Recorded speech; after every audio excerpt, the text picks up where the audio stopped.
Welcome back again, especially to those of you that continually show up every day to take in some of this mojo energy that I'm putting out there for you. It's not always easy. Sometimes it's about finding that energy for the day to get on task with what I want to get on task with you today. So I want to say a big thank you for those that value and appreciate what it is I do. My name is Pamela. I'm the Mojo Maker, and I run the Mojo blog and this Mojo channel. And I invite you to subscribe so you don't miss any great content that I continue to put out on a daily or weekly basis. And my message and my goal in life is to help you ignite confident elegance, both inside and out. So let's get started today. Now, around the topic of confidence, especially elegant confidence, I want to introduce you to something, and it's about having thick skin. That doesn't sound very elegant, does it? Nobody wants actual thick skin. What I'm talking about, the inner fortitude to go out into the world and create and manifest what you want. You can always say, too, that it's about how to handle the fear of social rejection. Because what are we really afraid of?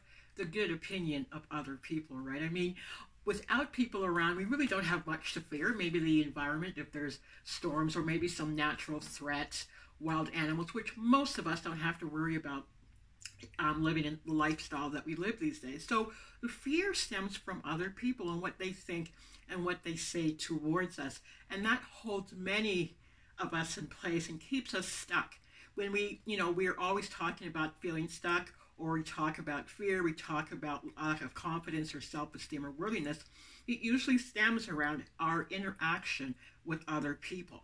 So let's talk about that today and get a handle on moving forward elegantly towards having thick skin to handle your fear of social rejection. So the first thing I want to talk about around the concept of social rejection is understanding the limited mindset of others.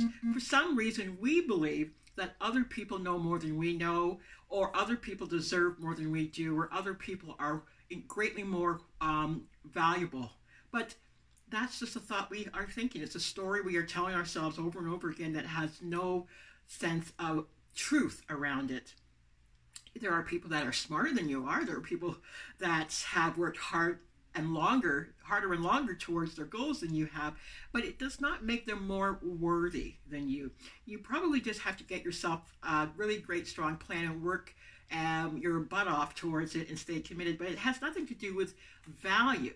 It's not a value statement. It's a value statement you placed around yourself. It's not an actual statement of truth or value in that at all. You, in of yourself, are a person of a value. You just don't know or understand how to trigger that just yet. There's something blocking that realization from your awareness. So understand that everybody walking around you has their own sense of limitations that they think of about themselves on a daily basis. I mean, we see that in the world of Hollywood, celebrities who have the world at their feet and at their doorstep and struggle with mindset, struggle with acceptance and value and worthiness. And some of them take their own lives because they've lost that battle. Okay, so know that you have that worthiness towards yourself, and it's just a matter of unlocking it and triggering it. Okay, number two, understand who you're wanting approval from.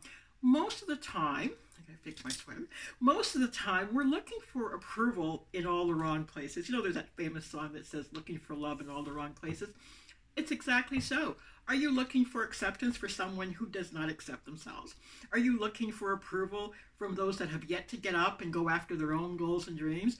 Are you wanting those to say yes to you that have yet to say yes to themselves? So please, be very cognizant of where you're looking for your approval. And where's the best place to find your approval? If you've been listening to me long enough, you know the answer is yourself. You have to say yes to you. You have to feel worthy enough to get up there and get out there into the world and offer up what it is that you have to offer. Or to get up in front of a camera and say what you have to say.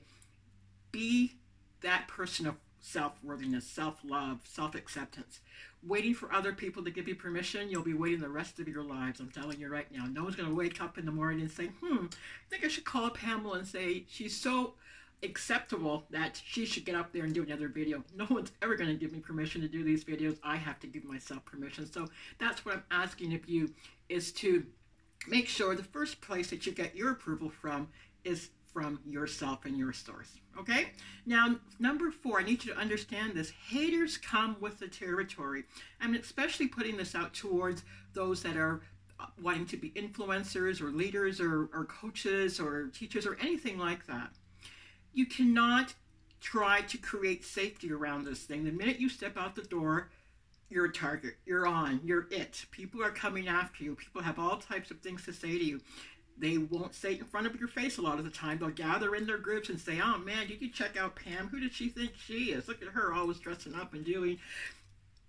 And sometimes they'll show up in front of you and say it. Sometimes they will show their disapproval by leaving you or disengaging from you, withdrawing their support from you.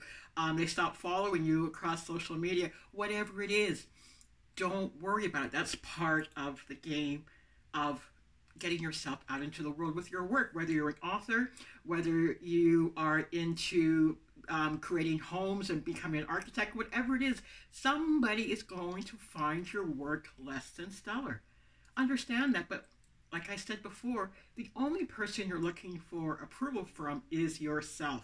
Now, there are those which I call mentors, and which I consider myself to be a mentor, who are there to give you the type of criticism that is healthy.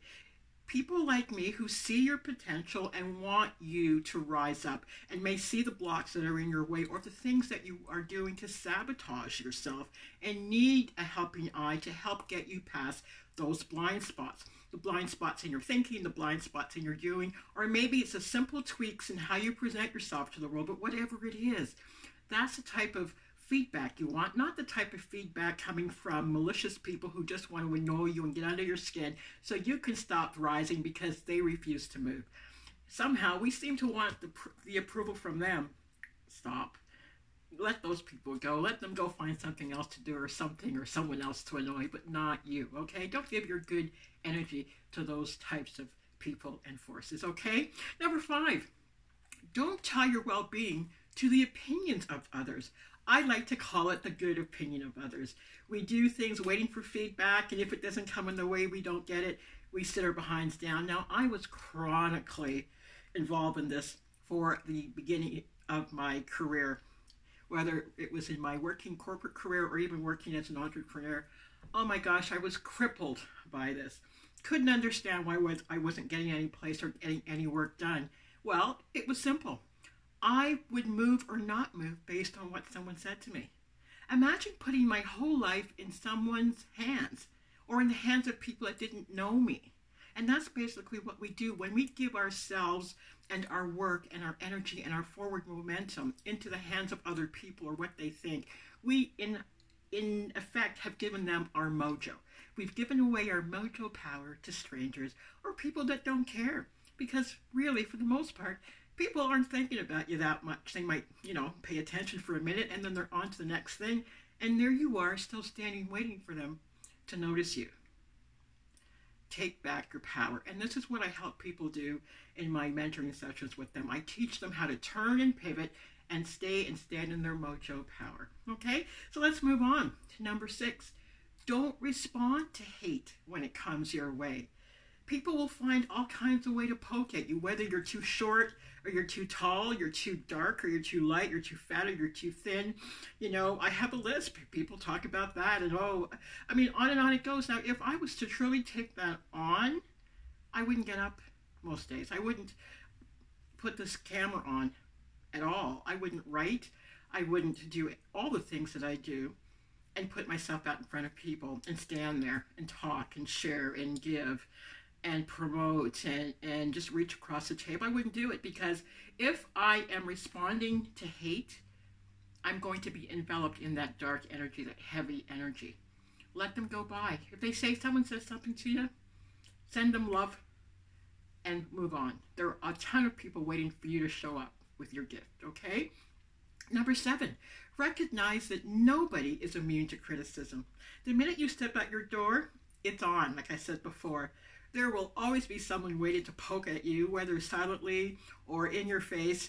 It doesn't matter. Negativity is really about what you do with it, right? How do you handle it when people come at you? And that's another thing I train people to do, because we seem to think we need to go to war. I mean, there's this sort of pushing and shoving. No. Learn to transmute the darkness into light. Learn to transmute the heaviness into lightness. Learn to transmute the hate into love. All right? And this is what your gift is. I don't care what it is that you do out there, whether you're a doctor, a mailman, it doesn't matter. It's about learning how to turn or pivot or transmute the energy, the mojo power that you have, into something beautiful, into something that is a gift, not just for yourself, but for those around you as well. So let's get on with that, people, because we need to get off of this. I'm so stuck. I'm so afraid. I mean, everybody is. Just understand that. You're no different than anybody else. So let's turn the light on to that, and so we can start making some big mojo moves, right? And now also consider the lives of the people that are actually coming after you or criticizing you. How unhappy must they be to spend their valuable time trying to drag you down? Is it really worth your energy and time to pay attention to these poor souls? Actually, what you need to be doing is feeling sorry for them. All right? Send them love. You don't want to get too entangled up in their energy, because there might be a little bit of backlash at that point. But send them love. Understand that they have issues that you can't deal with, psychological problems or personality disorders that you can't fix. So leave them alone. Bless them. Send them some energy and move on and do your work. Okay? Now, rejoice, rejoice, rejoice. I love that word, rejoice. Rejoice that someone values your work. I have people in my life that no matter what I do and no matter what I put out there, they're on it. They're liking, they're loving, they're talking, they're sharing, they're commenting. And if nothing else, I'm doing this for those people. I'm doing my work for those people. It may not be the thousands and the millions, but those people so value what I do. I simply rejoice that I get to be that person for them, that I'm sharing my talent, my energy, my gifts with those people that need me to show up. Some people will not get up and do anything unless there's about 10 million people in front of them. Start with the few. Be good for the few. Be loyal to the few. Be dedicated and committed to the few who need what you have. Even if it's one person, there's a tribe of one, maybe two. You were sent here to sort of minister to them. You were there to put that light and good word in front of them, to offer up your gifts, and to give the best of what you got, which leads me to the final point. Do great work, and I'm going to put at the end every single day, to the best of your ability, to the best of your energy reserves, to the best of your knowledge, to the best that your spirit is showing you how to do. Do great work. We don't do all the same type of work. My great work is not the same as your great work, and your great work is not the same as mine, and all that. It doesn't matter what my great work looks like. It's the best that I can possibly do at this point in time in my life. And I'm dedicated to that. I'm dedicated to showing other people how to find their message, their signal, their purpose, and to expand it into something big and beautiful. We clear away the blocks that are standing in the way and trigger your mojo power. And this is what I am coaching and mentoring my people on, is get out there, fire up, and do great work. Look at what's going on in the world right now. We need people who are on fire, people who are in love with themselves and in love with life and in love with people, so we can start spreading some good energy. Take your focus off what everyone's talking about. Nobody wants to hear about that man anymore. Nobody wants to hear about what he's talking about anymore. Talk about the things that are life-giving, uplifting, because so many people are suffering right now. They need people like you and me to fire up and go out there and do great work. Okay, so keep watching these videos. I'm going to come up with some really hard-hitting stuff around confident elegance. This is what elegance is all about. It's not just about looking pretty and cute. That's fine too. But it's about the internal world in which we have to elegantly fire up so we can be great stewards for this thing called life. I'm Pamela Sylvan, the Mojo Maker, firing up, hopefully, your day with these beautiful Mojo tips. Subscribe to this Mojo channel. Share it with other people who need to hear about this. And don't forget to follow me on my blog at PamelaSylvan.com. Have a beautiful, inspired day. Bye-bye.